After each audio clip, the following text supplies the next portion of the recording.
this item the FBI needs to look at, Mommy, because you're giving away valuable multi-million-dollar parcels and calling it surplus.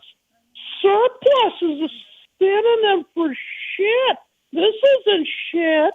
This is just your big fat mayor giving their big fat developer buddies a big fucking break. And you took down the Zoom, you took down the YouTube channel because you got to fucking hide. You know, you should be fucking put in a fucking penitentiary for shit like this. You could build a tiny homes. You could house homeless people on that lot. But now you have to give it to your developer buddies because that's who you work for. You're not an employee. You're an employee of fucking developers. Make this a homeless shelter or a safe parking space for the 94,000 fucking homeless.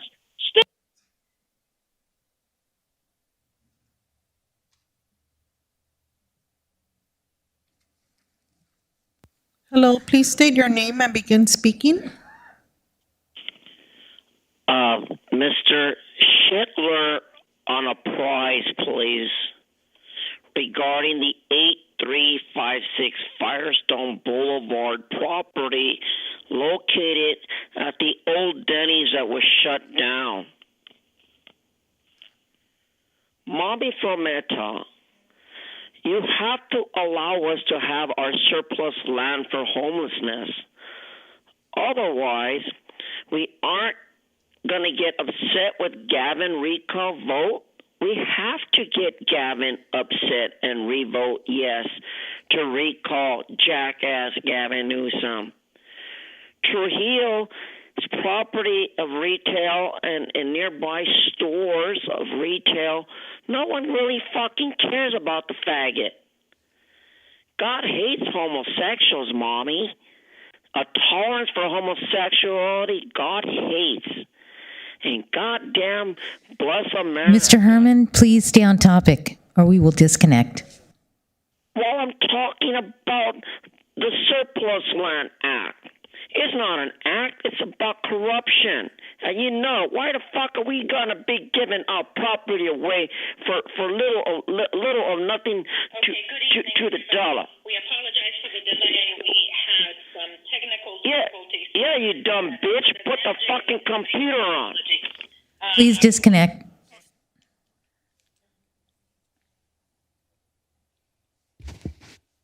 Okay, do we have any more calls?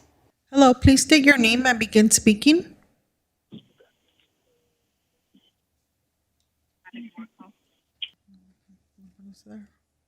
Hello, please state your name and begin speaking. This is item number 10. Yes, on item number 10. So I agree that, the city should actually be looking at, like why just like, give up this land? Why can't there be a tiny home area built there? There's been talk about affordable housing and about the unhoused population. Well, the mayor of actually LA and other cities are building tiny homes for like $10,000. That doesn't seem like a lot. And this land could be used for that. Why are you not immediately going to that potential use of the land? Why you're not even bringing it up in this report? The people, the unhoused people need this land, which is there's a lot of unhoused people at this area. So why don't you use it for tiny homes? That's an immediate solution to the suffering that people have on the streets. People don't like being on the streets. They don't want their stuff taken away from them like the mayor has advocated. But so this land should be used for the people. It shouldn't be used for other purposes. We have an immediate purpose. The land should be used for tiny homes or other resources for the homeless. That should be your number one priority for this land. This land deserves to be the people of Downey. There's a lot of talk out there that the unhoused are not from Downey. That's blatantly unfalse. So this land belongs to the people of Downey who have been paying taxes for a very long time. It should be used. The land should be used to help the people of Downey, especially those that are down on their luck. Those Thank that you. are Your time is up. unhoused.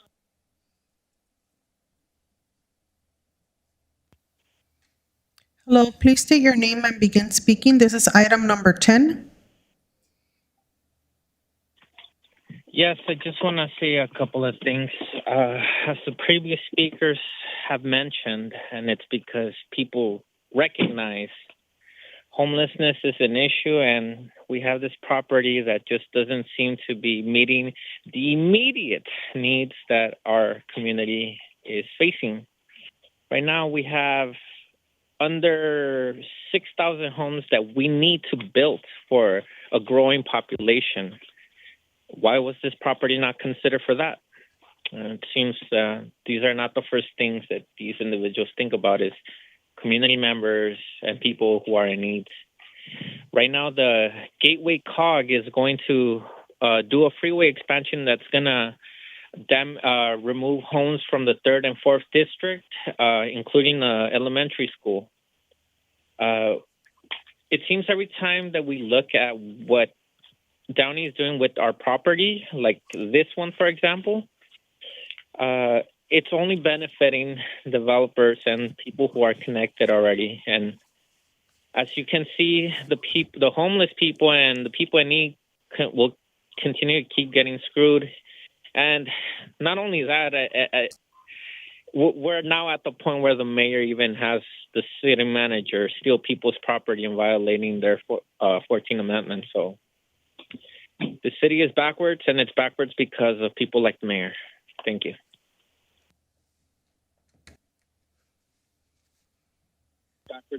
Hello, please state your name and begin speaking. Hi, good evening. I'd like to speak on what we're talking about here, this issue of surplus land. I mean, the city in itself in this precise meeting has stated that that one of the biggest conflicts in regards to being able to find affordable housing solutions is the fact that we lack land to appropriately use for that purpose. And so for the city to then be able to say that we have surplus land here to go ahead and transfer onto private hands and private entities, which in no way whatsoever even remotely it constitutes the possibility of any normal person being able to obtain them, meaning they just go on to more wealthy people, more business interests and all of that.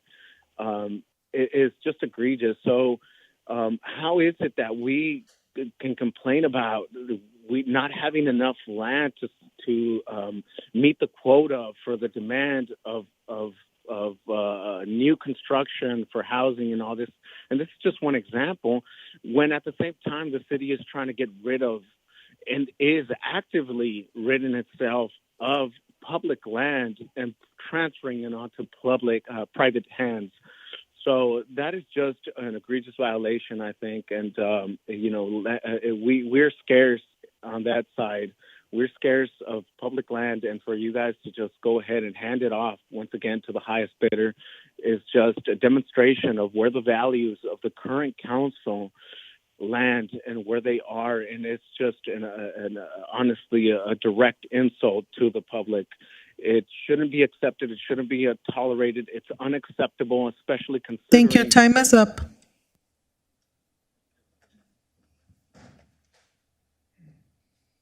Hello, please state your name and begin speaking.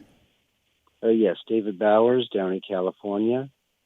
I believe we're speaking about the surplus land that the act is about, that you're looking to negotiate with someone to sell to them. I would hope that is what is being discussed, because I hear a lot of people talking about putting houses there. I held meetings at that restaurant every month for a long period of time before I moved it to another location and now another location. And I don't think I don't think people even in tiny homes would want to live on that piece of land right there. So that's essentially my comment. I understand that maybe there's some spaces that could be found someplace for what people are looking for and asking about, but I don't think that's the right piece of property. And like I said, I assume that when it says negotiate, you're going to negotiate and get some money for the sale of surplus land. That's my only comment. And have a good evening. Thank you.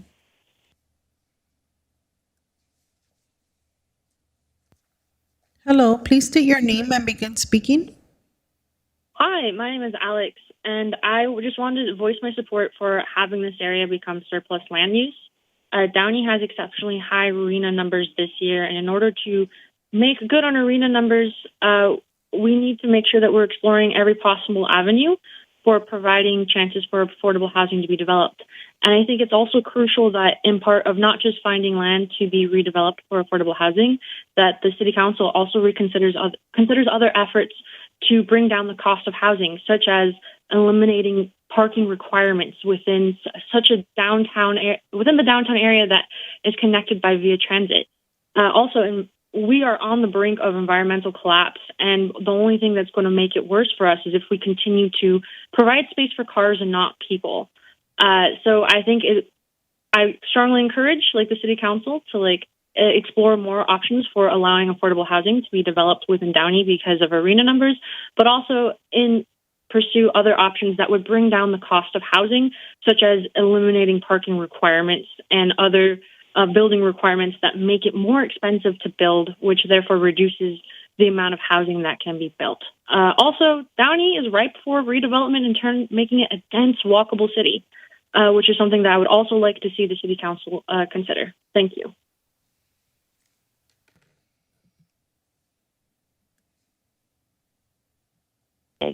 Hello, please state your name and begin speaking. Hi, Mrs. Villa. I'm sorry, I'll be right there. I caught here in the middle of your agenda. I think you're on agenda 10. Yes. Is that correct? Okay.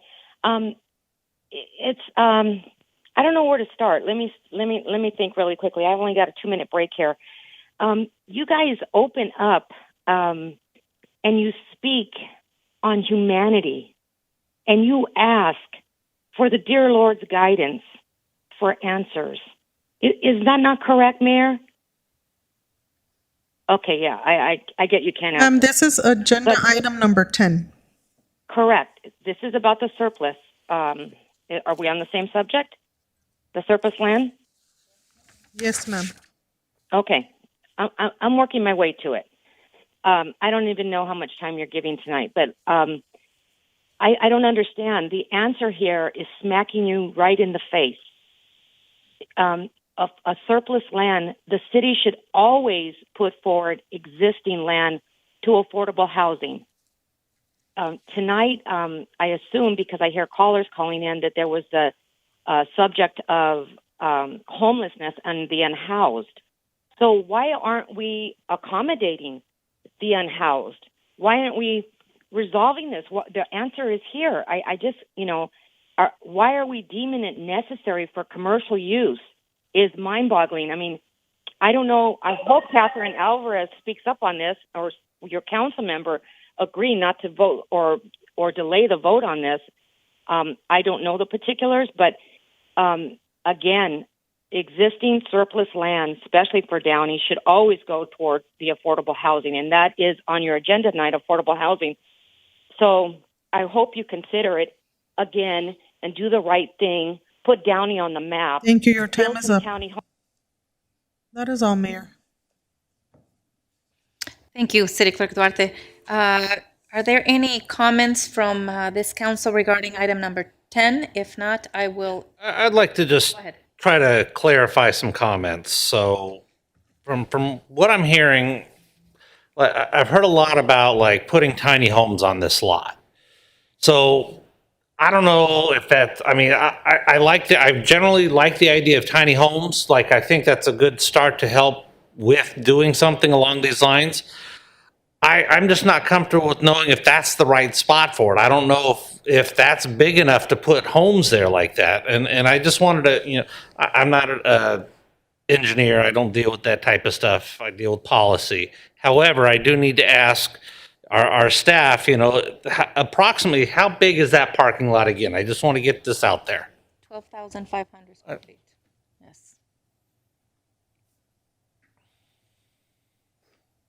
Councilmember Ashton, the site is 12,500 square feet. It's a small site and wouldn't be able to accommodate a tiny home project. So even if we squoze as many or made just one or two and tried to do it, in your opinion, it wouldn't work? Sure. The challenge is all the surrounding infrastructure that comes with the pallet houses. We've communicated with the pallet house company, specifically with their design experts and their marketing people, to explore the topic as well, theoretically. And they carry with it quite a bit of infrastructure that requires more land than what's available there. Not only that, but you also have an adjacent business that you have to provide some buffer between the commercial uses and the homes that would potentially be in there. So it's infrastructure, the buffer between how do people access that particular area, so those are the if that was a sliver of 12,000 square feet of land in an area that was adjacent to, let's say, another residential area or somewhere where there weren't other businesses that you can go right up to the property line, with zero lot lines, then you could potentially do, some housing. But in this particular area, it really doesn't lend itself to much, just because it's so limited in space. And then one of the questions that was brought up by some of the callers was, that we're just trying to give it to somebody. So I don't. As I read through this, I see that we're making notice of this, and we're sending a letter as required by Government Code Section 54220, basically saying that we have to give notice to businesses that are approved by the state to do affordable housing to see, hey, is there something you can possibly do with this? And we're giving that notice before we do anything else. That's correct. Okay, so basically we're doing our best effort to try to do what we can with this property. If there's somebody that has an ability to do a type of affordable housing on that site, we'll hear. That's correct. Okay. That's all that I have. Thank you. Thank you. Madam Mayor Pro Tem. Councilmember Alvarez, comments or questions regarding this item, the California Surplus Land Act? No, we just gotta wait for the results and see if we can build something for the community in there itself for affordable housing. We just gotta wait. Thank you, Madam Mayor. Okay, thank you. Again, I think Councilmember Ashton, you clarified. I think some of the callers misunderstood what it is we're trying to do. The governor, through Assembly Bill 1486. Effective January 1st, 2020, is mandating that we use whatever land we have, and we offer it up to any affordable housing companies to do what they can. Now, if we don't receive any notification that or any company within 60 days, day 61, then that land is offered for sale or lease. So again, I think we are doing our part. We also have to be cognizant that as we look at space and areas, Mr. Schindler and City Manager Livas, you brought up a very good point. We need to think about the surrounding infrastructure that has to go in place with any affordable housing project. So that is something to keep in mind. I will now entertain a motion to adopt this resolution. I'll make the motion. I'll second. Okay. City Clerk Duarte, would you please take roll? Yes, Mayor. Councilmember Alvarez? Yes. Councilmember Ashton? Yes. Councilmember Trujillo is excused. Mayor Pro Tem Pacheco? Yes. And Mayor Frometa. Yes. The motion is approved with Councilmember Trujillo excused. Okay, can we... Abstaining. I'm sorry. Abstaining. Thank you. Can we call? Okay, thank you.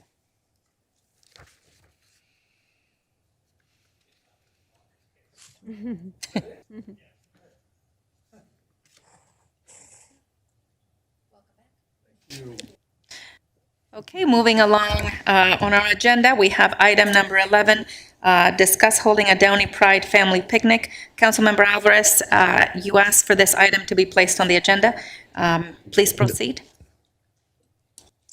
So I request for staff to look into this, and I believe, I don't know if they have done it or not, but I just want to let the community and the city know that the city is not paying for anything on behalf of the LGBT family event. I'm just requesting the city to grant the permits and waive permits fees, and also request the Department of Parks and Recreation to help in this matter.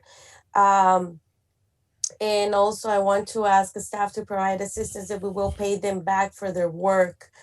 Um, so I don't know if another colleague of mine wants to talk about a little bit about it, but this is what I really am really requesting into it, is just help to structure something for that day.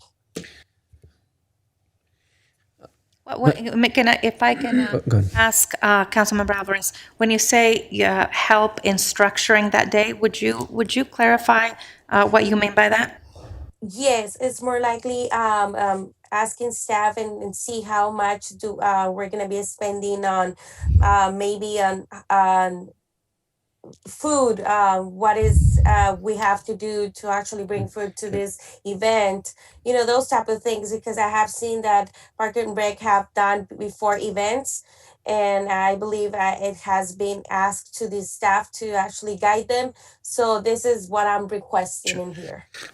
Madam Mayor, if I can, we can go ahead and clarify some of those issues. So we have prepared a staff report that will, shed some light and give you all direction. I think actually, Councilmember Alvarez has already indicated, how it would be paid for. So that's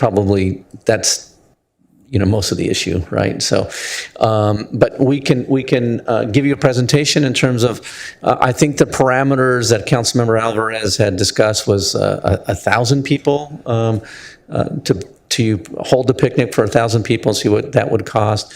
And we've done that homework, and so we can go ahead and present that.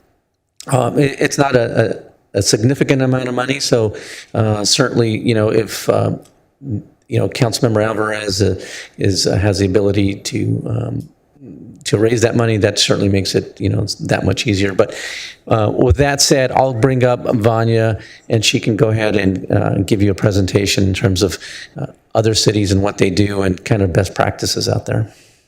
Thank you. Thank you, Mr. Levis. Good evening, Madam Mayor, members of the City Council. So at the last City Council meeting, staff was asked to research the possibility of holding a Downey Pride family picnic on Saturday, June 26th from 12 to 4 p.m. as a result of the governor recently announcing the goal of reopening the economy on June 15th. So staff was specifically asked to research the foreseeable restrictions for gatherings in late June, recommendations for a site, and also a proposed budget for approximately 1,000 people. And among that, things that were also included were a showmobile, staffing, organizing entertainment and activities for families, similar to the Easter and Halloween events, it was mentioned, and provide hamburgers, hot dogs, chips, and sodas. So to provide clarification on the first item, foreseeable restrictions for gatherings in late June. So on April 6th, the governor did state he plans to reopen the state economy and lift the state's tiered system, also known as a blueprint for a safer economy, contingent on vaccine availability, hospitalization cases remaining stable, and other health measures remaining in place. Currently, the state of California's COVID-19 case rate is among the nation's lowest and appears to be on track to meet that goal. However, while the state may allow reopenings, counties have the authority to impose more restrictive mandates as deemed necessary. As such, it is difficult to predict gathering guidelines for June. But we were able to pull up what the current health order guidelines are for gatherings as of April 15th. So there are three major categories: live events and performances, And live events and performances or for events with audiences and have specific seating. That's only available to happen outdoors or 33% maximum occupancy. Then there's private events, and this is for tickets, reservations, guest lists. The outdoor private events limited to maximum of 100 people or 300 people if all guests are tested negative for COVID-19 or show proof of full vaccination. If the event is outdoors and has 50 people or less that are fully vaccinated, no masks are required. Indoor private events permitted only if all guests test negative for COVID-19 or show proof of vaccination. Indoor events are limited to a maximum of 150 people. If the event is indoors and has 25 people or less that there are fully vaccinated, masks are not required. The third category is informal social gatherings. This requirement is specific for gatherings defined as social situations that bring people together from different households at the same time in a single space or place. Outdoor gatherings at this time is maximum to 50 people. Indoor gatherings are highly discouraged. Singing, cheering, similar activities are not allowed. You have to maintain 6 feet distance, mask at all time, and the gathering should not be more than 2 hours. So based on the above protocols, even though at this time it could change, as previously mentioned, we can go into the less restrictive tier, or we're just continually monitoring to see what LA County says. But based on those protocols, the Downey Pride Family Picnic would fall under the informal social gathering, meaning it would be limited to 50 people outside. Additionally, the event would only be 2 hours, and certain events or activities like live entertainment would not be allowed. When reviewing possible sites, Apollo and Furman Park were considered or as best options for it. The only things to consider along with those is that Apollo Park, while it has many picnic shelters and reduces need for setup and helps with the 6 feet of social distancing and has ample parking, it does have a lot of programming. So if an event were to take place, we would need to close down the programming that are on the park at the site. Furman Park is kind of the opposite situation. It contains limited picnic shelters and does not have as much parking, but it doesn't have as many programs. So if you were to have an event, it wouldn't conflict. In regards for a budget for 1,000 patrons, as asked, staff looked at the 2 events mentioned. So Brunch with a Bunny, that goes from 9:30 to 12:30, so about 3 hours, and it's for 700 to 800 people. The total budget cost for that event is $5,000. So this includes a petting zoo, crafts, games, entertainment, and parks and recreation staff. The event also offers pancakes that are provided by a local Boy Scout troop. I do want to note, though, that patrons have to pay $10 for the pancake breakfast, and then they do go inside Golden Park Auditorium to watch a show. There's 2 show times that go along with it. Separately, for the pumpkin patch or the Halloween event, it's from 5 to 9 p.m., so 4 hours, and there's about 10,000 people that attend that event. Total budget cost is $16,500. And this includes things like supplies, decorations, candy, family activities, chairs, generators, marketing booths, Parks and Recreation, police, and public works staff. There is no food provided at this event. However, there is 2 community service groups that provide free snacks for patrons. I also want to note that while for these particular events, it does take a minimum 3 months to start planning them in advance from city staff perspective. Also, some other things that were asked is showmobile to cost about $800 for public works with transport and to set up and take down. In regards to the food, for estimated costs for hamburgers, hot dogs, chips, and drinks, all the different utensils and cleaning things, and also protective materials you would need and equipment for serving, we're estimating about $4,500. But as mentioned, this could be sponsored. For efficiency's sake, there could be a vendor hired to provide the food. About $6,500 is what we're estimating. For staffing of staff, for about the 4-hour time range, again, the event would be limited to 2 hours though, but going with the 4 hours, it could range from $2,500 to $5,000 depending on staffing needs. And then also just lastly, in relation to this, we did research other cities that do hold LGBTQ events, and they all are owned or operated by nonprofit organizations. So these nonprofits come to the city with their plans, organizations, activities, and it goes through a permitting process. And any cost of city staff is actually covered by the nonprofit organization. And that concludes my presentation. Happy to answer any questions that you may have. My council colleagues, do you have questions or comments? Really quick. So, maybe this is for my colleagues, really, if anything, but I know that June is more of the symbolic month for Pride Month. I'm still kind of concerned that it's a touch early, considering, we're still kind of dealing with the pandemic, and in theory, it should open up by July 15th, but to plan something at the end of June 15th, excuse me, June 15th, and then to plan something June 23rd, it seems kind of tight. It really does. And not that I'm against, I'm looking forward to this. I think it'll be a good event. I'm just, again, my concern, this is the concern I brought up when we talked about it the last time, is just how safe it'll be considering the pandemic. I would be open to seeing if we could do this later in the summer, possibly. And I don't know how that would feel to my colleagues, but to me, I think doing it later in the summer, it's not during, Pride Month, and that's unfortunate, but I think the idea is doing it. I think ultimately, if we do have this event, I think it's going to be a good event. It'll be a successful event, and it'll do what it's intended, which is just to bring awareness. I'm just concerned about doing it so close to when the governor says everything's going to be open, and not being sure if that's actually going to be. So, my suggestion would be, maybe push it back towards the, middle to end of summer. It gives staff more time to help with planning. It gives organizers more time to help with planning, and it gives us more time to know where we're going to be at, once we get closer to June and July. Thank you. Go ahead, Madam Mayor Pro Tem.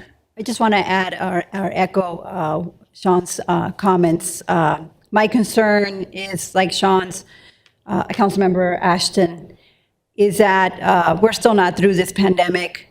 Whether we reopen in June, it's still a what if. It looks more than likely that we will, but it's still, if we continue doing what we're doing, our numbers continue to remain low, which so far they are.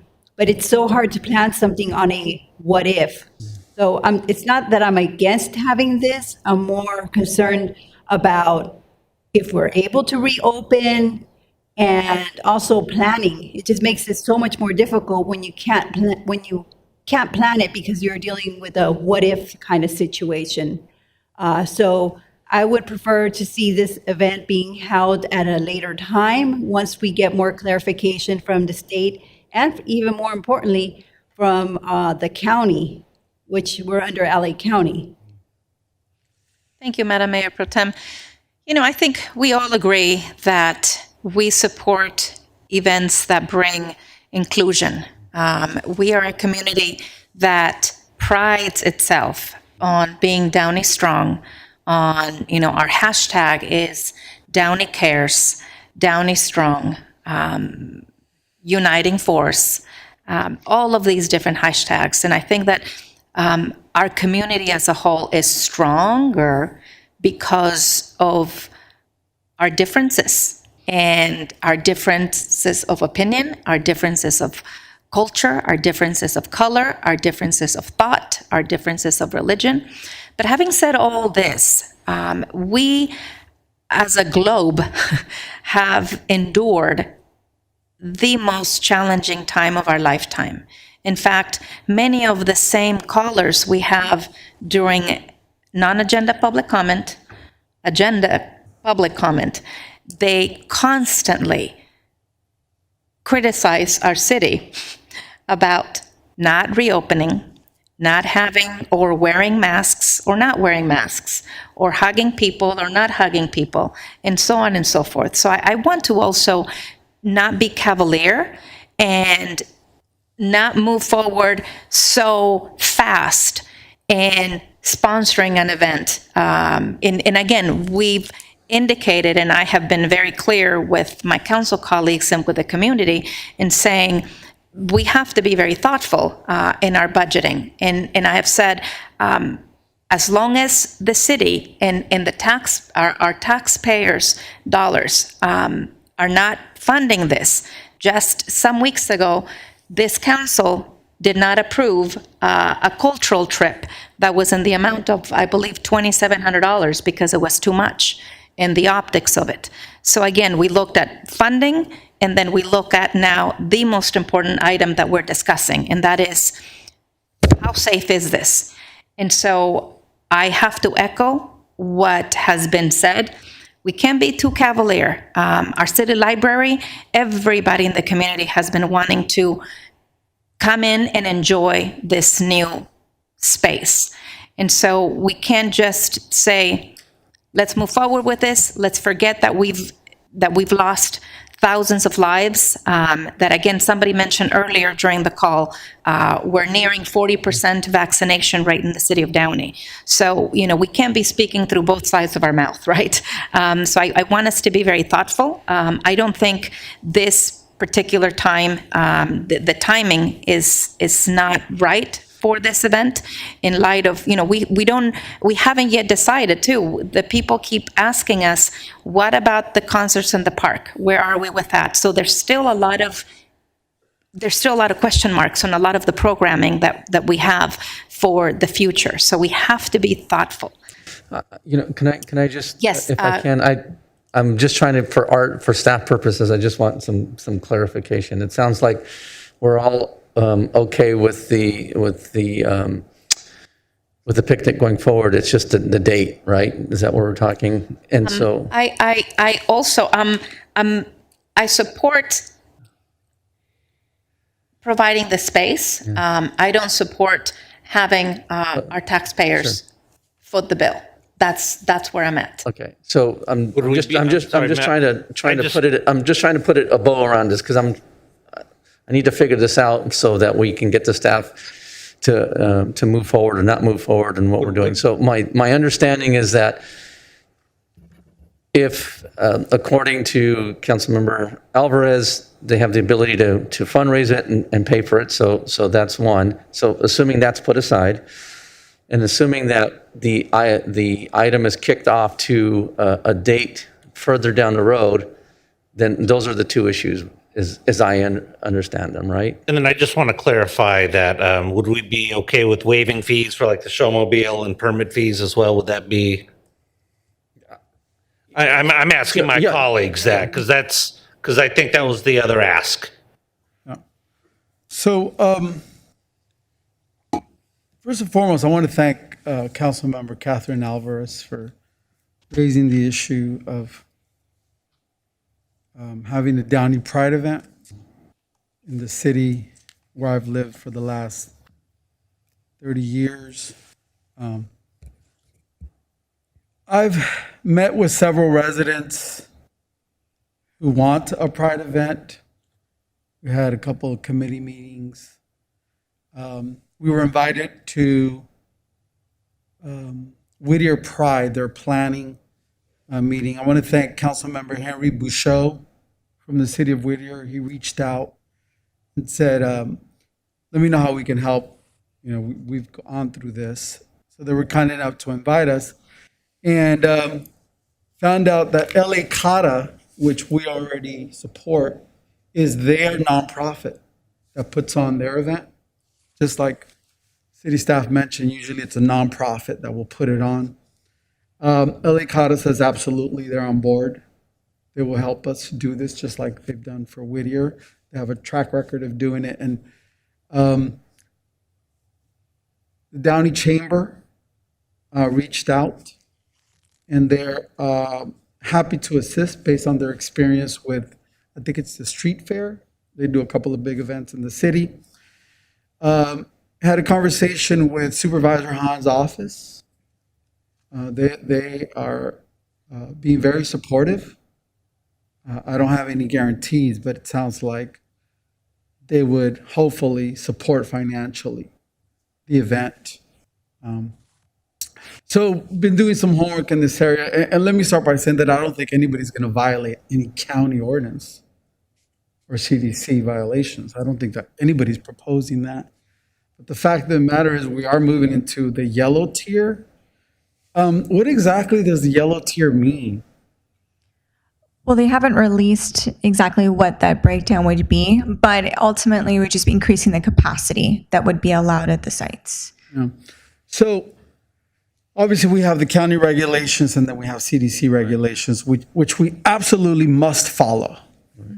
I don't think there's one council member that would advocate for a violation of any county regulation. I mean, that would just be wrong, right? So I want to make a motion that the city support this event by allowing this nonprofit, LA Cara, to use the park. I don't know what programming is already instituted for June 26th, but I know that sports for a while were not being scheduled. So if they get in early, if the nonprofit decides that June 26th is doable, right, then hopefully there's not a lot of programming that we're going to impact on June 26th.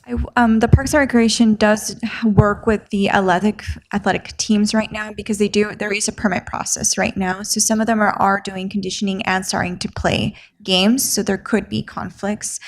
It may not be as much as like when pre-pandemic, but there will be some. Yeah. Yes. So obviously we have to consider programming because this event, like any event that the city is going to participate in, should be as least disruptive to the city, to the residents, to the programming already in place. My motion will make it clear that the city is not to support financially the event, is not to be expected to support financially the event, except for the waiver of the fees, if you will, the permits, whatever they need for this park. The insurance would have to be obtained by the nonprofit. We're not expecting the city to pick up the insurance. So it's allow the use of the park and waive the permit fees for this park use are the only two things that this motion entails. And we would not use the city stage or mobile stage, whatever it's called. Games. The showmobile. The police department and the fire department would be invited to display a truck, maybe a couple of our patrol vehicles for the kids to take pictures with. That's always For what part? nice photo op for kids and encourages relationships between children, youth, and law enforcement to see the city there, or at least a vehicle. And it doesn't have to be police officers there. It could be city aides or something. Any use of staff time would be reimbursed. Okay, if the nonprofit needs any assistance from the city, whether it's advice or putting the event together, the city will get reimbursed. They're to submit an invoice for reimbursement of that staff time. So I believe that the biggest concern would be the timing. So my motion would be that we approve this event under those conditions. I don't know if I missed anything. Councilmember Trujillo, if I may, Yes. I think, June, as we've indicated, the rest of the council colleagues, is still too soon. I think we need to, consider all that we've discussed and look at this event for a later time, whether it's late July or August, to really allow for additional vaccinations in our city, and B, to really be more thoughtful about the reopening of it all. I had a question. Are there any cities that are planning any events that we know of? No, actually, that's the big, everybody's kind of in a holding pattern right now. And the challenge for us from staff perspective is we don't, it takes us 2 to 3 months to get ready. And actually 2 to 3 months is actually quick. Many of our events, we plan a year in advance, 6 months to a year in advance. So a lot of it is kind of wait and see, because we're all kind of looking into a crystal ball. What's the opening going to look like? What's the capacity is going to look like? And what I always want to do as a city manager is manage expectations, right? I want the most successful. If we're going to have a pride picnic, I want it to go off without a hitch, right? I want it to be a really successful. I just don't know. I mean, we're talking really about a month and a half, 2 months, to plan it all, to get it all together. I just don't know where we're going to be. That's all. So what I was going to say is, and I would like LA Cara to come give us a report at the next council meeting, right? For them to tell us we'll see what we're at in 2 weeks. And they may say that the best thing is in August, but I would like to have this approved today. So I just want to say something really quick, because I know the mayor and we were involved in the Girls on Fire program. On that program, we probably started planning like, Vania, maybe Probably January. January, and the event was in July. So we wanted it to be a huge success, because for us, it was about women empowerment, and that was important for us. So we planned this event. We were able to secure some funding. So we did a lot of work behind the scenes before we even brought it to the council. Yes. So I want to see this event as a huge success. I think, like my council colleagues do. It's just really hard, given that we have so many what ifs, and I haven't heard any city that's planning anything. We haven't planned our concerts in the park.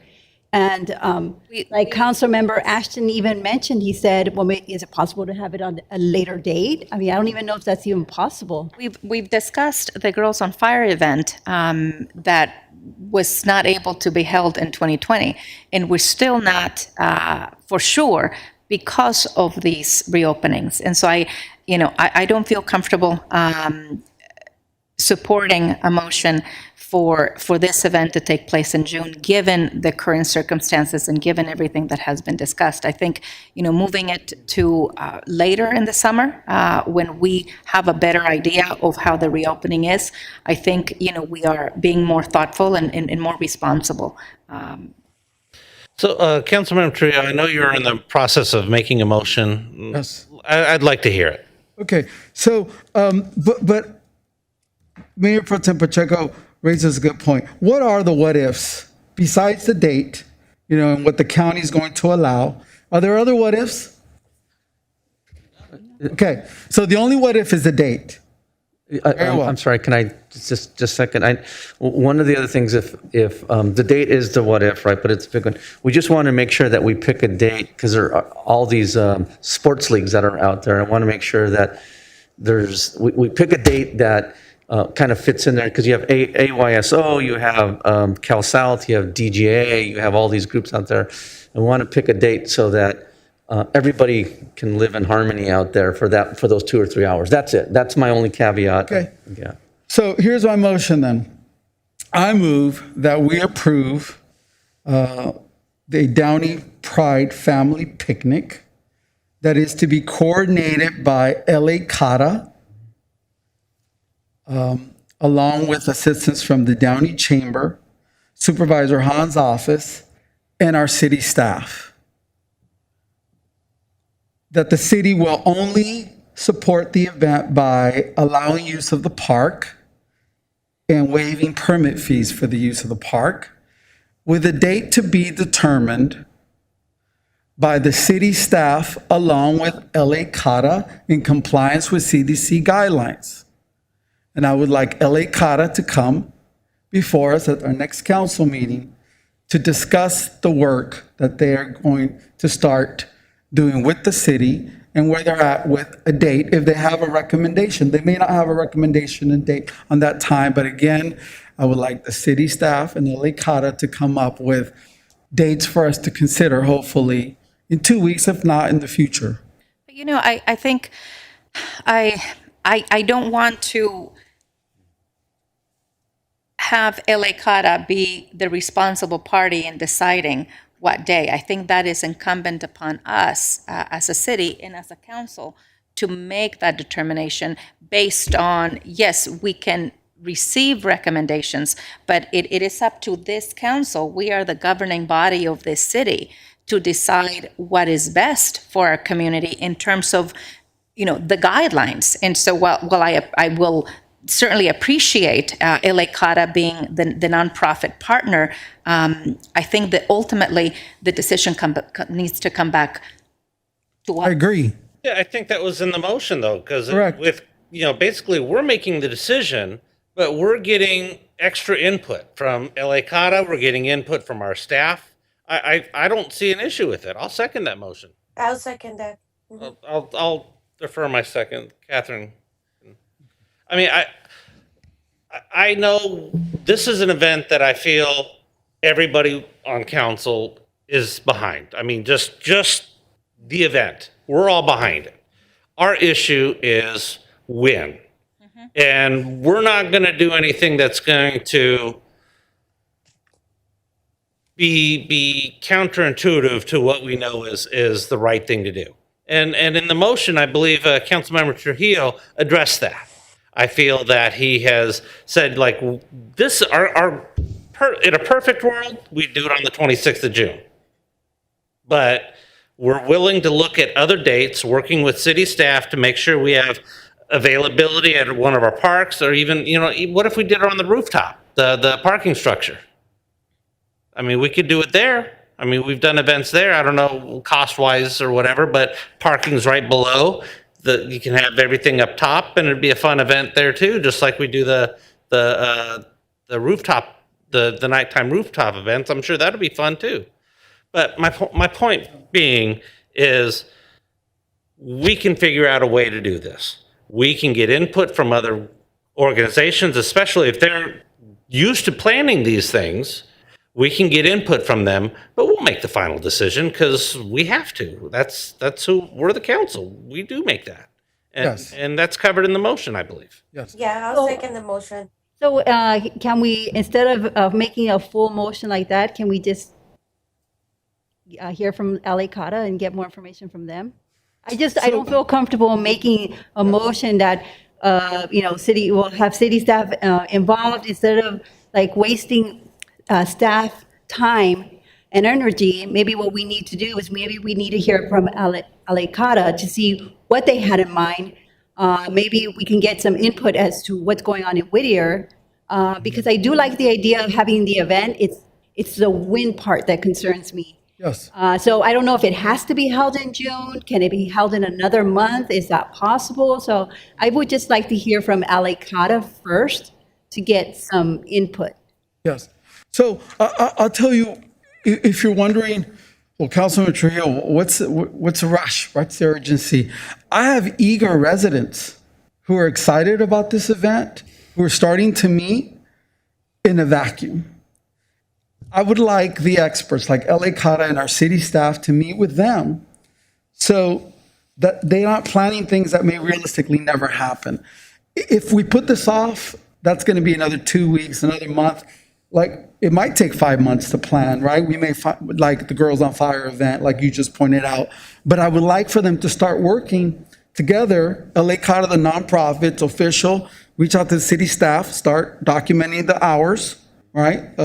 Because we're going to get reimbursed for that. So they can start just working on what is it going to be.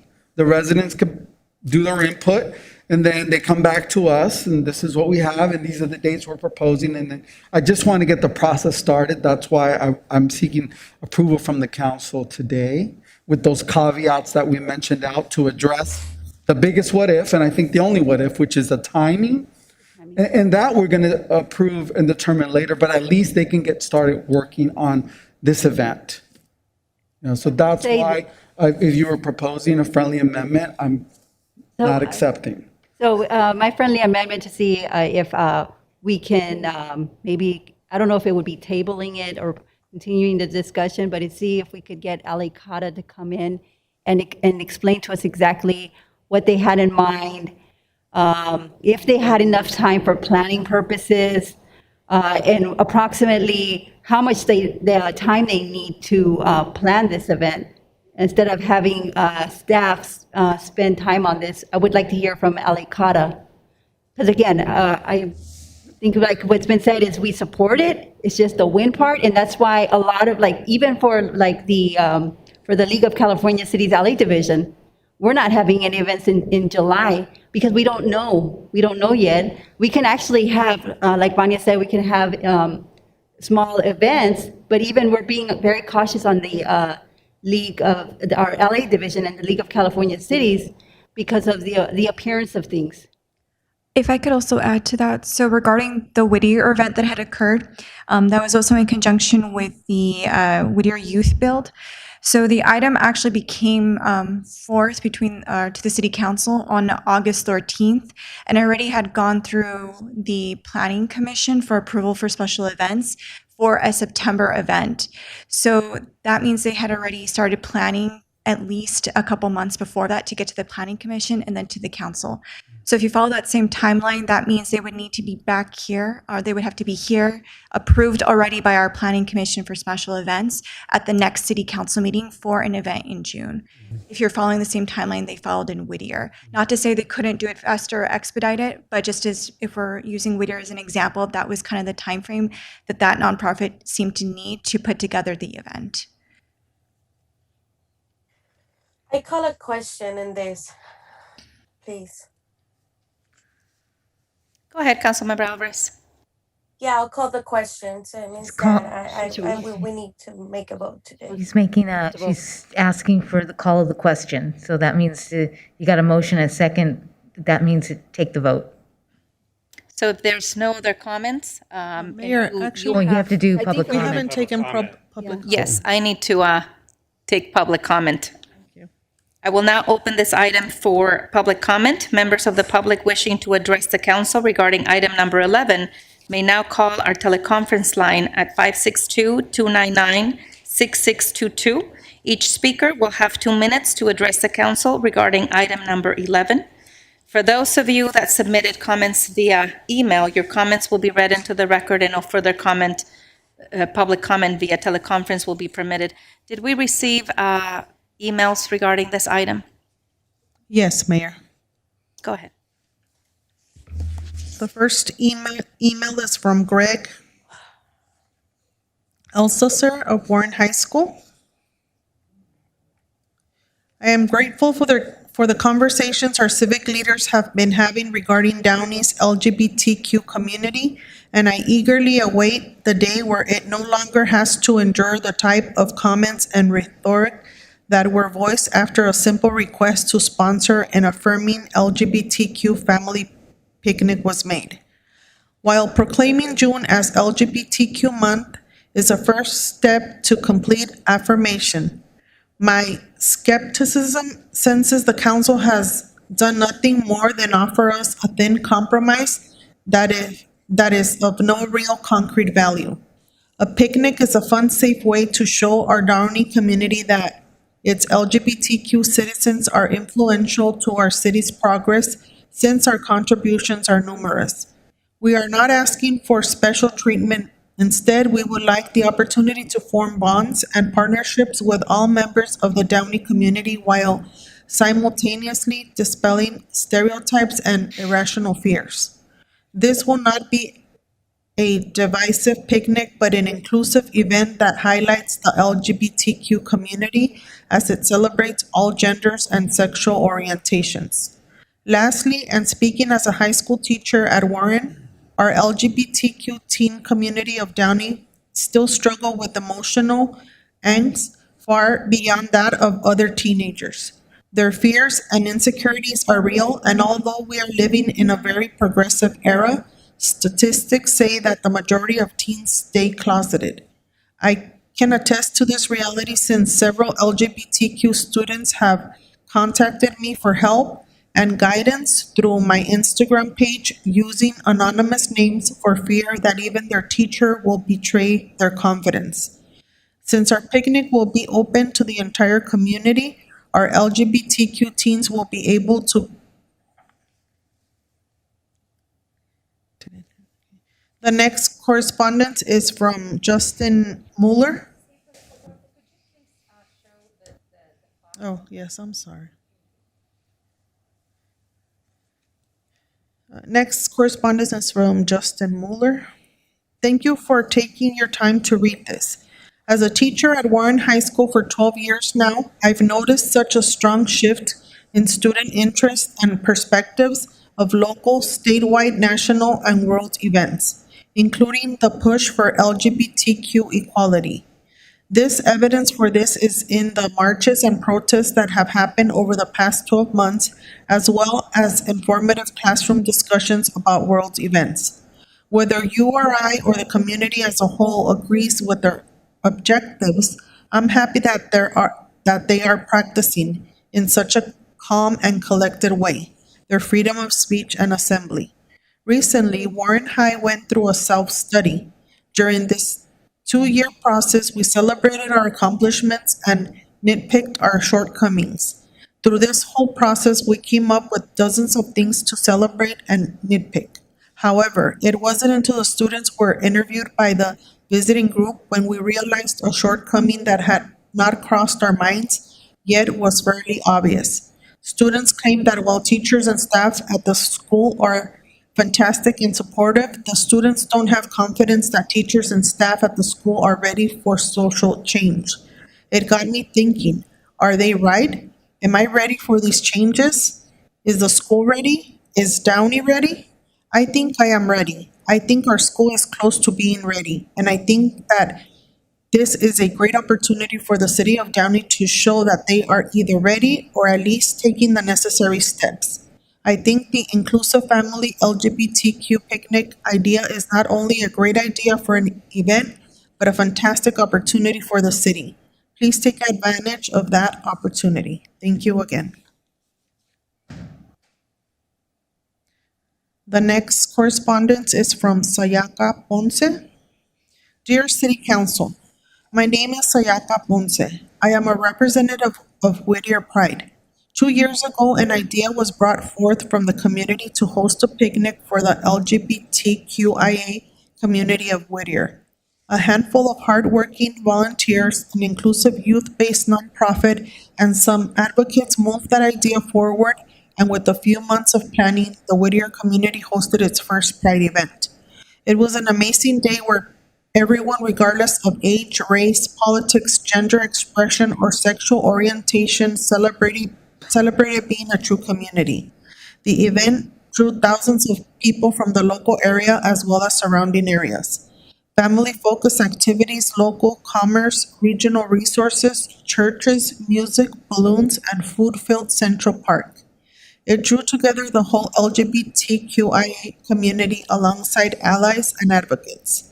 The event was attended by council, local, state, and federal elected representatives eager to connect with their constituents and future voters. The planning process was clouded with a lot of fear, free from both sides. There was a fear that this event would divide a conservative, quiet neighborhood, fear that violence and hate would muddy the event, fear that we could not provide a safe space for our participants, fear that it would be well attended, fear that the cost would be an impossible challenge, fear that the city was not ready to embrace the LGBTQIA residents that already lived here, fear that including children would be inappropriate to the conversation of gender expression and add confusion to questioning youth. These fears dissipated as the planning committee made successes every week. Yes, there were some mixed opinions at the city council meetings leading up. The next correspondence is from Jamie Valladares. Good afternoon. I am writing this on behalf of my support for bringing an inclusive picnic to Downey. As a teacher in our community, I see firsthand the inclusive curriculum we deliver to our students. It only makes sense that our community echo the same sentiments. We should absolutely have this picnic as a part of our culture. Times have changed, and so should we. Next correspondence is from Eddie Martinez. Dear Honorable Mayor Frometa and council members, I hope you are doing well and in the best of spirits. The Latino Equality Alliance supports the proposed Downey Family Pride Picnic. Our mission is to promote safety, equity, and wellness for Latino LGBTQ community. A family pride picnic will provide a safe space for LGBTQ and ally youth and their families to celebrate love and community.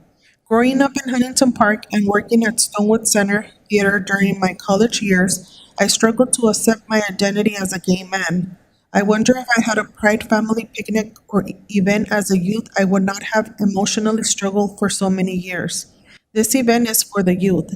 It's about family acceptance and love. Please support it. Today, I am out and proud Vice Mayor of Huntington Park, and this event will bring joy to the LGBTQ community of Southeast Los Angeles. Thank you. Next correspondence is from Fatima Baki.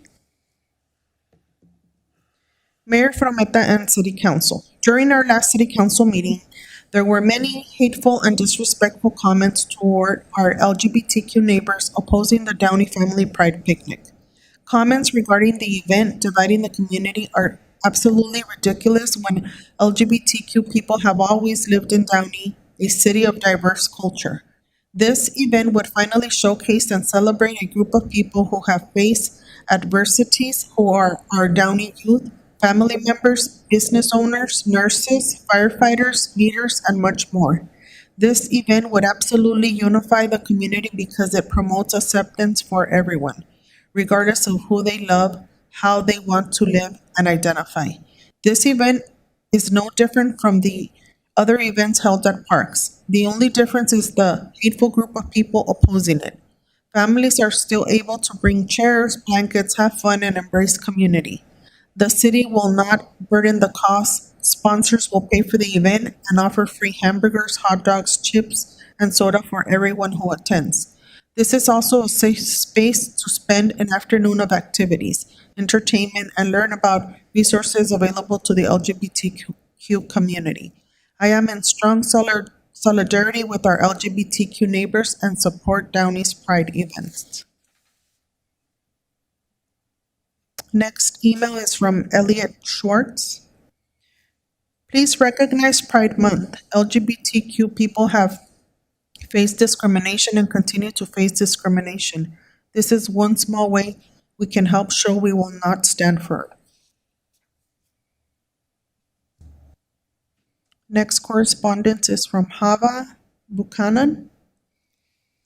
I fully support a June Pride Month for Downey. I am a straight cisgender woman, but I want to make it known that I fully support and stand with my LGBTQ brothers and sisters. Pride Month shouldn't be a privilege that only big cities like Long Beach and LA get to have. The suburbs need to have our own Pride Month too, and that's why I want the City Council to make June Pride Month. Peace. Next email is from Robert Bass. Hey, my name is Robert Bass, and I am the latest in the long line of Basses who lived in Downey. You don't have to be LGBTQ to be horrified at the homophobic public comments the council has received in regards to the proposed Pride Month declaration. A celebration of love and identity in a marginalized community does not discriminate against anyone and therefore doesn't affect any of the residents who have written in claiming otherwise. While I may be a straight cis dude, I 100% support the City of Downey declaring June LGBTQ Pride Month, and I would be more than happy to celebrate the LGBTQ community alongside them. After all, that seems to be the most Christian thing to do. The next correspondence is from Matt Waite. To whom it may concern, I am a Downey stakeholder and a Kaiser employee. I urge Downey to adopt June as Pride Month to help recognize the LGBT community in the city. Next correspondence is from Alexandria Contreras. My name is Alex Contreras and I grew up in Downey. Needless to say, it was and still is in some ways not an accepting city if you are part of the LGBTQ community. The amount of homophobic comments that have been organized in this city by those who feel comfortable being openly bigoted is exactly why June should be recognized as Pride Month in Downey. Last year, I made history by organizing Downey's first ever Pride March in which we celebrated our community and took pride in our existence. For too long, Downey has ignored the LGBTQ community and pretended we didn't exist. By actively including and celebrating a community that is discriminated against, Downey will take a step in fighting against bigotry and hatred. I am eager to organize a second Pride March because our stories, our lives, and who we are deserve to be celebrated instead of erased.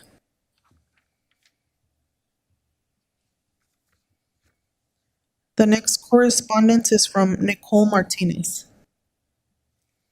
Dear City of Downey, as a born and raised Downey citizen, I would very much like Downey to recognize June as Pride Month and allow festivities. I have always thought of Downey as a great city, and recognizing the LGBT community would only further prove that. Not only would inclusivity of this month strengthen our community, but will take a stand against discrimination and bigotry. I have two young kids, and having them grow up in this town means a lot to me. I am raising my kids to not only be themselves, but to never bully others for who they are. I hope they grow up feeling welcome, safe, and secure in the city of Downey. Living in a city that also reflects those values of respect is important to my family. I hope our community takes the right step forward in recognizing June as Pride Month. And the last email is from Sarah Haji. Hi, hope all is well. I am writing as a queer woman myself and as a close friend of Alex Contreras and other queer folks in Downey, in support of Downey recognizing June as Pride Month. The LGBTQ community has been through much struggle and hardship and have a right to live in safety and security in their own community. Downey recognizing June as Pride Month is a huge step forward in visibility for LGBTQ folks and us feeling safe and welcome in the places we call home. I hope you vote yes in recognizing June as Pride Month in honor of LGBTQ folks who have contributed so much to what Downey is today. Thank you for your consideration.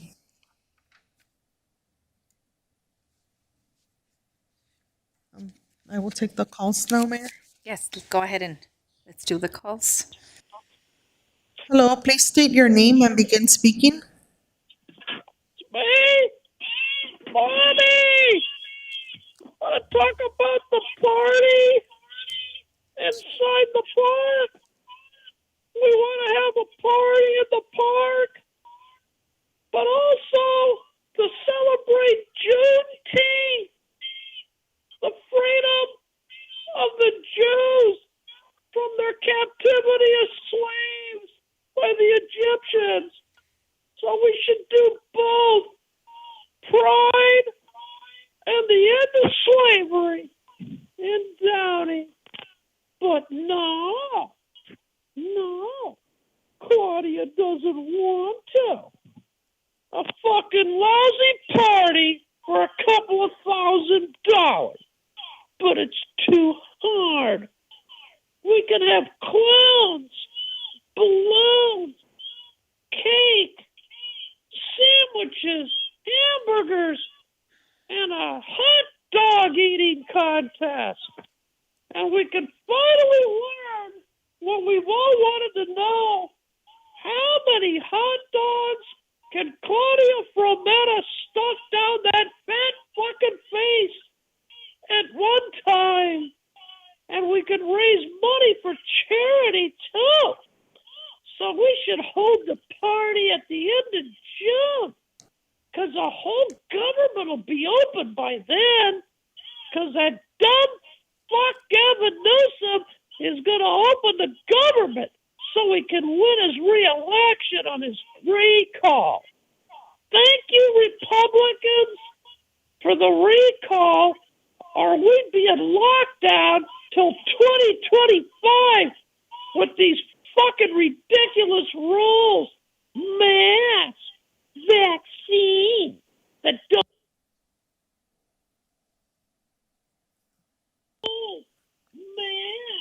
Hello, please state your name and begin speaking. Hi, good evening. I'd like to start off by thanking Councilmember Trujillo and Councilmember Alvarez Councilmember Alvarez for his proposal and Councilmember Trujillo for making some great points in support of it. I understand he is part of the community, but no matter what, he's taking the right stance. And Councilmember Ashton, thank you so much too.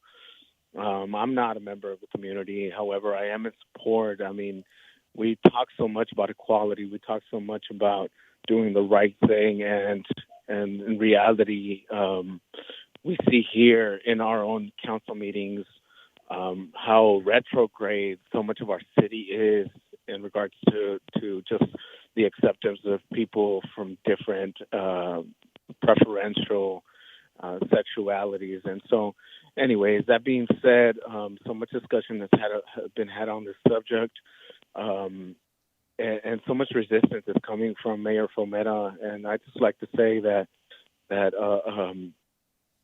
you know, you guys all made some good points, but this needs to come forward, needs to come through. It's the right thing to do.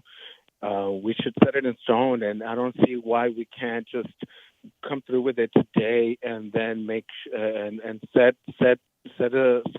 something, some sort of a measure where if in case you know, cases do surge and we're not able to come through with this event through in June, then we can go ahead and postpone it for July, August.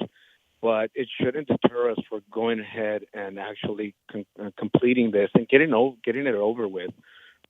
If we do, and any resistance to it, in all honesty, is just, in my opinion, just a setback and another attempt to just go ahead and negate the reality of our current.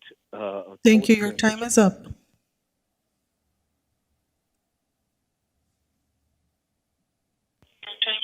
Hello, please state your name and begin speaking.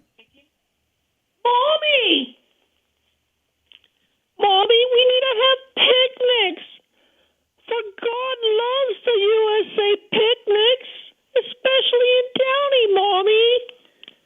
Yeah. Now, regarding this Blanca Calavera shit, let's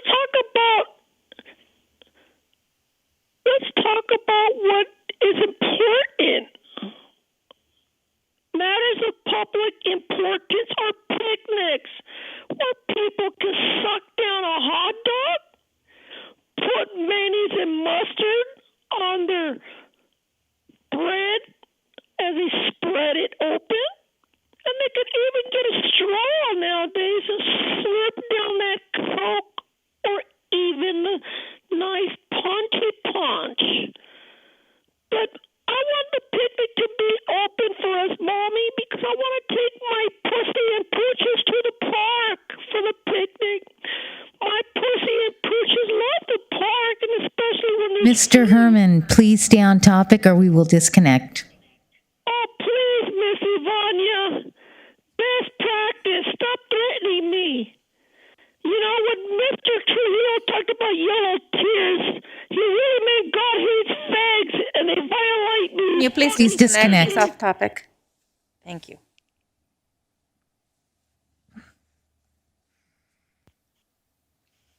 Hello, please state your name and begin speaking. Yes, I want to start off by saying, first of all, Frometa and Pacheco, you guys did not support it. Especially you, Frometa. You actually voted against this and called it divisive. So I'm not going to let you council members rewrite history and say that you were in support of this event from the beginning, because if we have to show the community the record, we will do that. Now, another thing that needs to be acknowledged, look, Catherine, when I was at the clergy council meeting with Ms. Frometa and the clergy council was talking about the event that they were going to host, I asked them, what's the difference between the way you're going to conduct your event and how people will be complaining about the LGBTQ parade? There was not really an answer, and I assure you that Ms. Frometa did not show any opposition at the time or give any grievances about times and dates. That's because she doesn't care and she doesn't want this to happen, and obviously she didn't vote for it. She was cool using taxpayer money when it involved $5,000 for Ensenada. She was for it then, but now she's complaining, at least until Trujillo said that there's ways to pay for it. Look, it's dishonest to say that people are concerned about COVID health guidelines when people are hugging and shaking hands. Pacheco hasn't even taken her 2 weeks after her second shot, and she's already hugging people like Kurt Katoshin. So here's what I'm going to say to Trujillo, and I'm going to say this to Catherine. You guys need to fight hard for this event because they are working against you, and members from other groups in Downey are advising them to fight against this on religious, crazy... Time is up.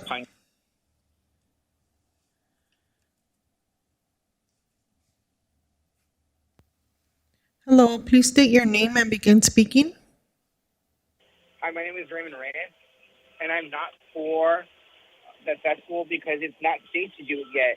We don't know what the guidelines are going to be in 3 months. I have done many events in Downey, and the guidelines for doing an event are just too big of a risk to do even one event. So I say you should vote no on that event because it's not going to be it gives you enough time to June to get this event going up and running. I'm all for the Pride Festival, but you need to think about what you're asking the community and asking other council members to vote yes on this when you have no idea if it's going to change the standards in 2 weeks or 3 weeks from now. And that's all I have to say about this event. Thank you for your time. Have a great day.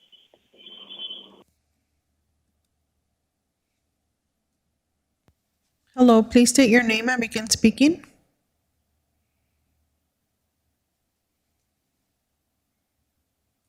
Please state your name and begin speaking. Hello, please state your name and begin speaking. Hello again. So good evening. So I want to say with the other callers, so it's very important that, the LGBT community is recognized and honored through this event. The people opposing this, so that would be Pacheco and Frometa, it looks like they're doing this because they're right-wingers. They represent the right wing. So I want to thank, Councilmember Alvarez and Councilmember Trujillo. It sounds like Councilmember Ashton is also supporting this because, us, the LGBT community, deserve this. The mayor likes to smear LGBTQ members like myself. She says that we're not really part of the Downey community. We never lived there. That's absolutely false. So it's time to start honoring everybody, respecting everybody, including the LGBT community. So this is the attacks against this are from the right wing. Today, the CDC said that it's okay for fully vaccinated people, to be gathering outdoors even without masks. We know from all the protests and all the data that has come about that outdoor gatherings they're not really spreading COVID. So, council member, the mayor and Pacheco are opposing this because they represent the right wing.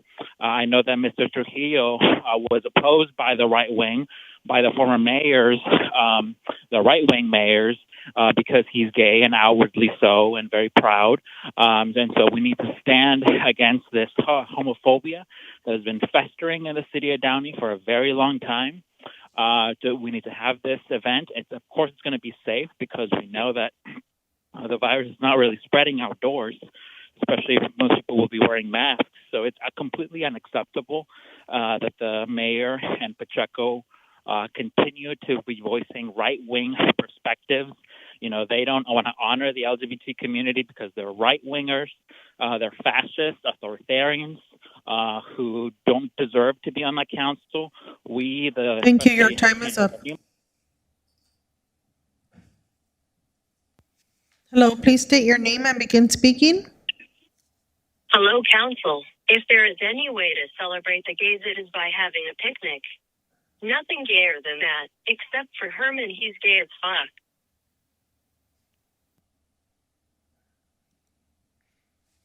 That is all, Mayor.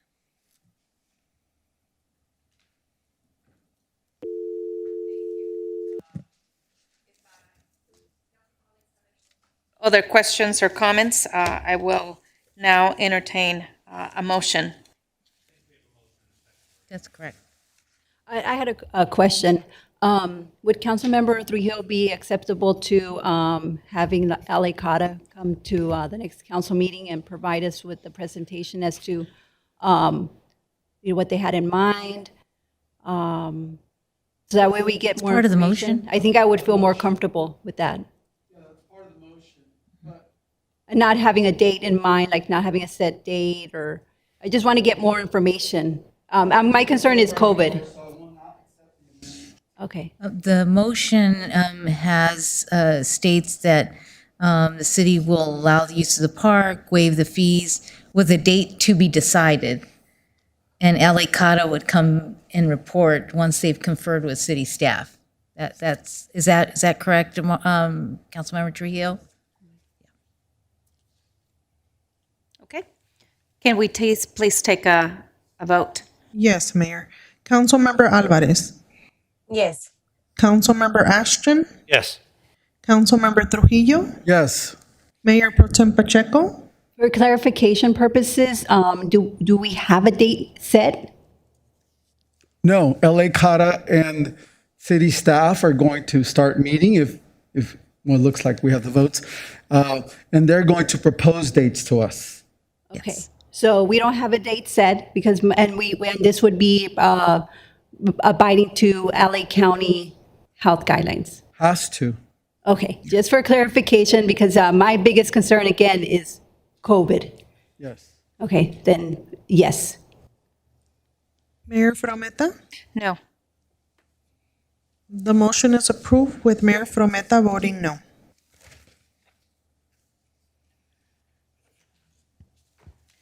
Okay, we also have item number 12, discuss the American Rescue Plan allocation and use of this. City Manager Levis, who's giving the, I see it's Vanya. Vanya's busy tonight, so Vanya will give us a presentation on this. Props for Vanya, please. Props for Vanya. Good evening again, everyone. So tonight I will be giving you a brief summary regarding the American Rescue Plan. To begin, I'll give you some background. The American Rescue Plan became law on March 11th of 2021, and it provides urgent funding to stabilize government operations, household, and small businesses. And for the first time, all 19 municipal governments are entitled to a direct, non-competitive federal formula grant from the U.S. Treasury Department. So I wanted to stop and highlight this portion right here. This is what makes this act very different from the previous act, the Consolidated Act in December and the CARES Act from March 2020. The National League of Cities, League of California Cities, and cities across the nation really fought to have funding that could be directed to cities to help, particularly to stabilize operations, as many cities struggled with operations, loss of revenue from tourism, business closures, things of that nature. And so this was the first time in our history that government agencies were able to receive that direct funding to be used for that purpose. Also, regarding the direct funding, that means just some other specifics. All cities, towns, and villages are entitled to the federal grant from the new Coronavirus Local Fiscal Recovery Fund that's within the American Rescue Plan. Aid is obligated to municipalities and is not in any way mingled with any aid obligated to state or county governments, so they get it on their own.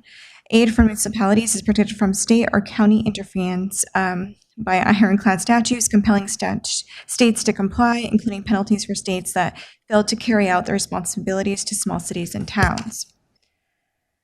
So the coronavirus state and local fiscal recovery funds had allocated $360 billion.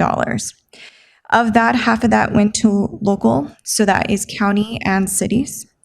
Bringing that down even further, $65.1 billion went to cities. And as of right now, the estimated allocation for the city of Downey is $27.29 million. To give some background on how the allocation calculations was determined, so the $6.5 billion funding, again, was to address an estimated $90 billion combined revenue shortfall for cities, though most cities will not receive grant amounts that is completely equal to their needs for their operations. The grant calculations were based on a modified CDBG formula. 70% of the funds, or $45.5 billion, is obligated to cities with 50,000 or more residents. Grant calculations were based on population size, poverty rates, and measures of housing instability. So it prioritizes targeting to needs. 30% of the funds, $19.5 billion, is obligated to cities with less than 50,000 residents. Grant calculations based on population size only. So this prioritizes simplification.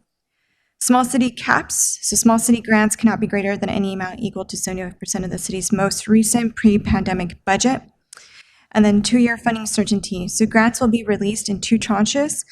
One half of it will be coming up by May 10th is the date. So we should anticipate to receive the first half of our funding by that point. And then the second half of the funding will be received a year later. The spending deadline, money remains available until December 31st, 2024. And we are still receiving clarification if that means all money needs to be used by then or if money needs to be obligated by then. And it's expected that funds must be returned to the Treasury if they're not all used. So eligible expenditures. So one, you can use it to respond to the public health emergency with respect to the COVID-19 or its negative economic impacts. So this includes assistance to households, small businesses, and nonprofits, or aid to impacted industries such as tourism, travel, and hospitality. B is to respond to workers performing essential work during COVID-19 public health emergency to provide premium pay to eligible workers of a city performing such essential work. The third option is for the provision of government services to extent of the reduction in revenues of such city due to the COVID-19 public health emergency relative to revenues collected the most recent fiscal year. So again, this is highlighting that cities are eligible to use this money for revenue loss, which is the biggest item that they had lobbied for. And then lastly, to make necessary investments to water, sewer, and broadband infrastructure. The provisions only state that these 3 items can be used for infrastructure. Other discussions have come up, such as streets and roads. As of right now, those items are not eligible. However, we are still waiting for guidance from Treasury to see if there's any flexibility when it comes to that. So other items we just want to highlight that are also involved in the American Rescue Plan. So there are monies set aside for rental assistance, and of that, California will be receiving $2.2 billion. This is in addition to the additional 2.1, I believe, that California had received as part of the Consolidated Act back in December, and they actually just launched their program last month for those monies. So that program just started, and then we'll wait for the next round of funding regarding this new funds. There's also a homeowner assistance program. California will receive $1 billion for that. Emergency housing vouchers is $500 million will be received for California. HUD homeless assistance, again, $500 received for California. And then there's FEMA emergency food and shelter. There's also money that's going to be set aside for small businesses. $2 billion will be given to California. The restaurant direct assistance, this is money that will be specifically for restaurants. In fact, this is partnered through the SBA, and they just announced today that they will be opening up the portal for registration for applications beginning on May 3rd at 12 p.m. So restaurants can apply for this grant. We also have business assistance, PPP. This program has now been extended with additional monies, the economic disaster loans.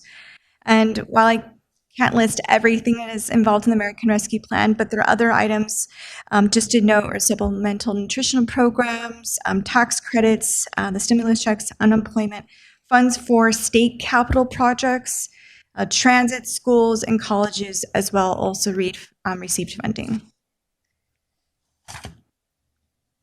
In addition to that, we are still in the city highlighting other assistance programs that still have available funding. So our program, Small Business Assistance, the Rental Assistance Program, Small Business Administration still has their Paycheck Protection Program funds. Also, the California Infrastructure Economic Development Bank, the Long Beach Small Business Development Center, California Department of Tax and Free Administration. So all these groups still have funds available in addition to what I have outlined in the American Rescue Plan. And we promote this. I know community development staff has been promoting it to businesses. We've also have it on our website, and we have notified if questions come up on our hotline. So based on these information provided so far by the Treasury and looking at what revenues resources are available for both residents and businesses, staff have come up with the following allocation or uses for the allocation with the first distribution of the funds. So the first item is the water treatment facilities. As mentioned, water is an allowable use for water infrastructure. We have revenue loss. So finance in last year's adopted, or as part of the adopted budget, they had estimated about $12 million in revenue loss. Fortunately, through a lot of proactive measures of the finance team and city manager, and also years of planning, fortunately, it wasn't 12 million, but they are estimating about 8 million of revenue loss. And so that will be split up within the 2 years, 4 million this year, and potentially 4 million for the following year.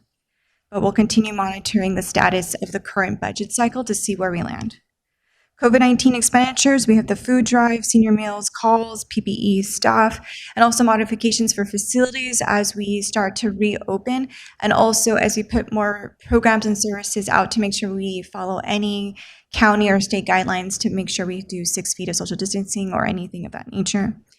Nonprofits, we are suggesting to provide to nonprofits about $300,000 for COVID-19 resources and support. And then lastly, distance learning, $225,000. So this is for the library to purchase of some new kiosks for rentals of laptops, and also just laptops, expanding their laptops to be used for checkouts, and also some computers. This will really help bridge that digital divide and any inequities that occur in the city, so we can help with distance learning, and also with any future job researching and things of that nature. So going down through that breakdown, it does come out to $13,645,000 that is being broken out. And that concludes staff report at this time, and happy to answer any questions that you may have. Thank you, Vanya. I wanted to ask you, when you talk about the nonprofits receiving a certain amount, do we have a specific list of nonprofits? Yes. That would be part of this? And I think you mentioned 300,000. Yes. So are these part of the annual nonprofits that we have? Yeah, it'd be similar to what as part of the CDBG process. So there's about 10 groups that they would be part of.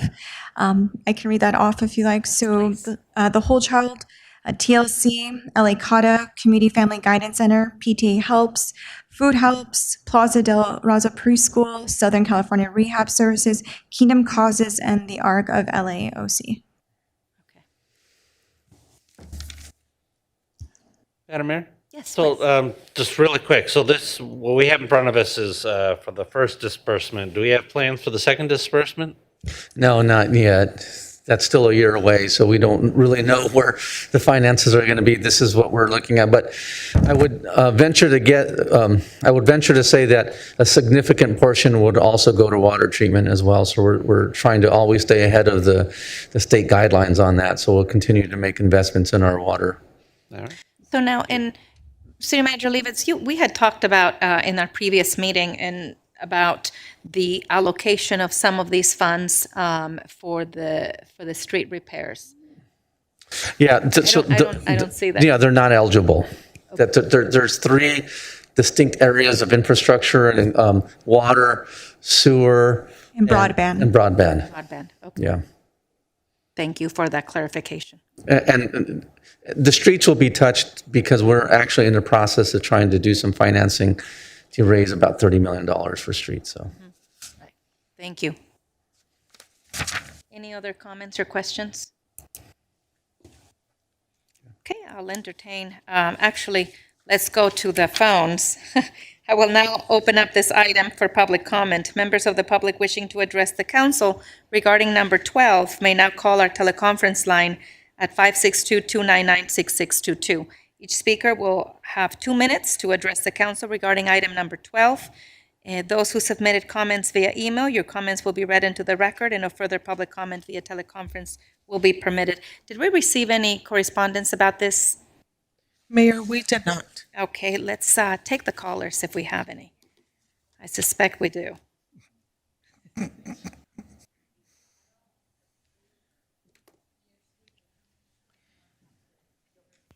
Hello, please state your name and begin speaking.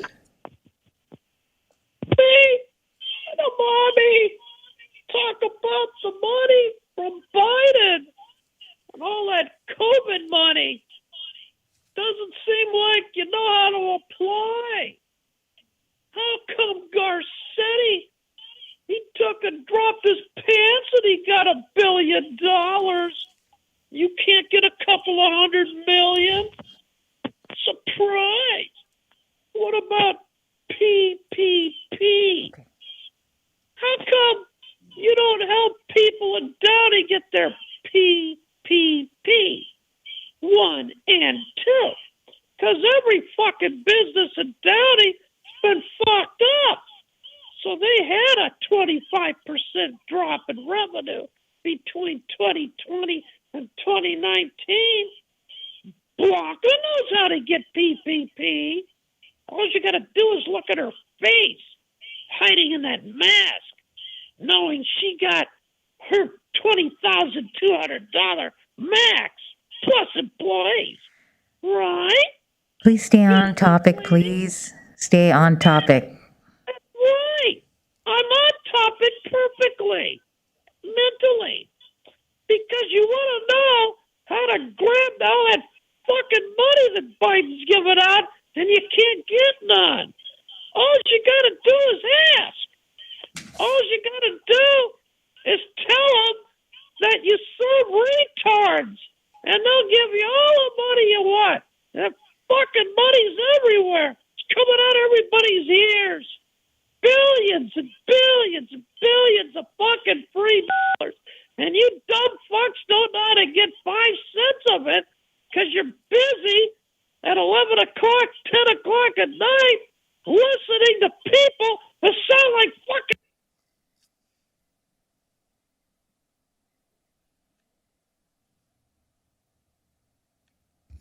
Please state your name and begin. Please state your name and begin speaking. Hi, good evening. I'd like to raise a few questions regarding where this money is going to be directed to, how it's going to be organized, and such. And I want to make clear that I stand for this money being directed specifically for the people who have been hardest hit by the COVID pandemic. This should not be directed mostly toward businesses. I want to emphasize the priority that should be placed on the people and those who have been hardest hit. Please make sure that you ensure their security, their safety, and well-being before any other interest, personal, business, economic, social. Please, thank you so much, and have a good night.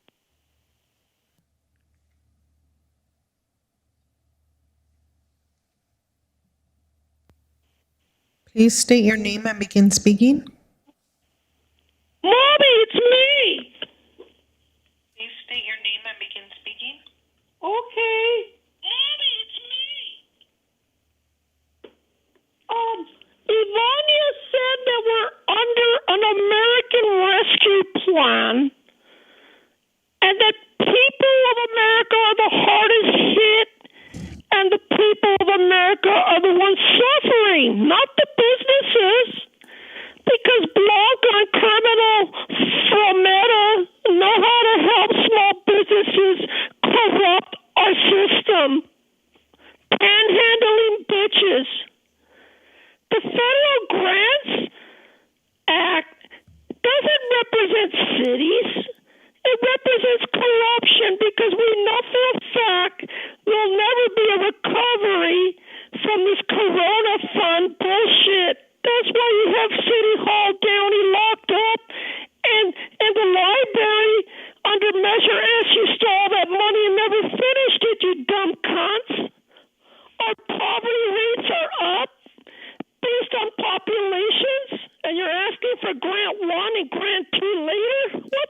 Vanya talked about infrastructure, which includes rental assistance. Well, where's the fucking money for rental assistance? All the poverty pimps have been taking it from the Downey community. And that $500 million promised to California, well, fucking Garcetti got most of it. And what about the $2 billion for businesses? Well, I'll tell you about business. Fuck you, economic. Hello, please state your name and begin speaking. Hello, Council. My name is Rodolfo. In my free time, I take Joey Martinez's wiener in my ass and Catherine Alvarez's Disconnect.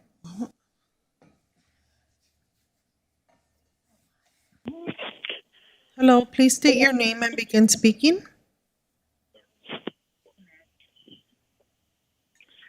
Please state your name and begin speaking. Hello. I don't understand who is trying to impersonate me with a computer voice, but that's kind of hilarious. So, the American Rescue Plan. So this is the part where I again share information with the council in hopes of improving your job performance. So the American Rescue Plan, is coming from the Congress. You should always be asking yourself, where are we getting all this money? When it lands in the bank account, where's it coming from? The answer is that it's coming from a vote. So unlike you, you spend money, right? All you do is spend money. You decide, this much money here, that much money there. The U.S. Congress is different. It decides to create money. So when they do a, quote, budget, what they're doing is they're creating money. So that's how you should understand this, the American Rescue Plan. So, they decide, this many billions here, that many billions there. You should advocate for more billions for things like affordable housing, truly affordable housing, really subsidized. It could have been free housing. Why can't Downey get $1 billion for people's housing? There's actually no reason other than lack of political willpower. So that's why Downey Tenants Union has been protesting Lucille Robles-Aro's house right there on Brookshire. It's unacceptable that certainly the Congress could bail us out of all of these misfortunes that we have because they have control of the money supply. You really need to understand this. I'm serious. I've called about this so many times, and this is another example. The American Rescue Plan, it's money being willed into existence, voted into existence. You don't have that power because you're not the U.S. federal Time is government. up.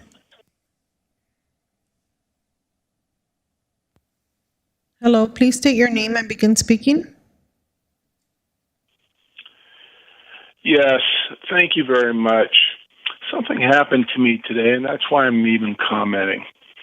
I was with my Mexican wife in your beautiful city, and one of your police officers called me a chomo, in which I didn't know what that meant, but my Mexican wife told me what that was.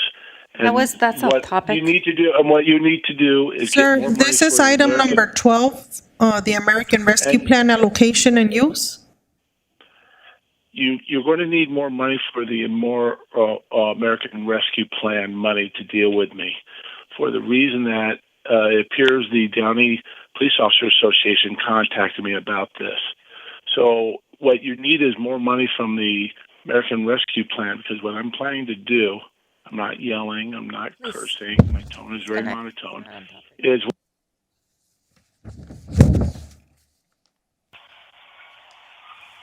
Hello, please state your name and begin speaking. Hi, my name is Raymond Reyes, and what I don't appreciate is when people call in and harass our city council members. Is there a way that we could sanction so if they call too many times and harass, we don't let them come on anymore? Because I'm trying to listen to the meeting, but every time Mr. Herman or Sherman comes on, his mouth is so vulgar. Sir, I'm sorry, you can only comment on item number 12, the American Rescue Plan allocation and use. Yeah, I know, I understand that problem too. I understand that, but I'm trying to listen to your meeting, and you allow this man to come on every time. I don't understand this. I'm getting frustrated trying to listen to your meeting, and you allow Mr. Herman or Sherman, whatever his name is, come on. Sorry, you have and to bash your city disconnect. council member. Topic. I'm sorry, we have to Stay on disconnect. topic.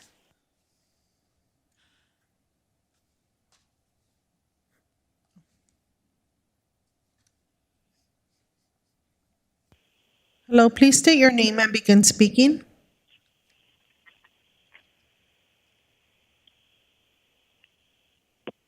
Hello, please state your name and begin speaking. That is all, Mayor.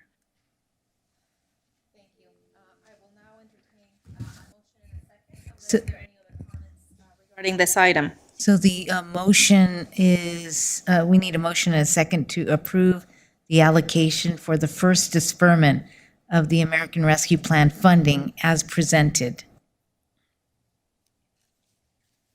Thank you. I will entertain a motion. Make that motion. I'll second. City Clerk Duarte, would you please take roll? Yes, Mayor. Councilmember Alvarez? Yes. Councilmember Ashton? Yes.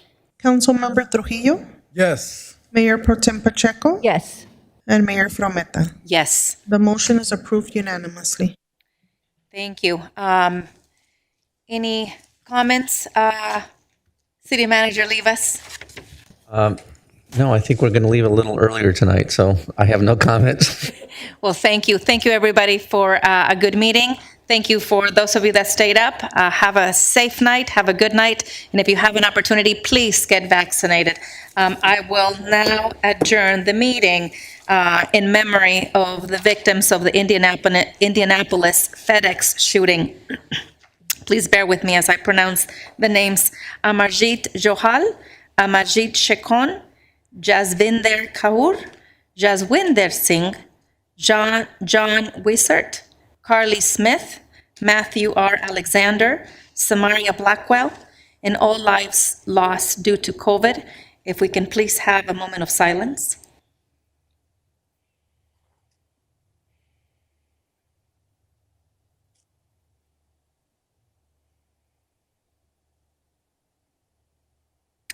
Thank you. This meeting is now adjourned.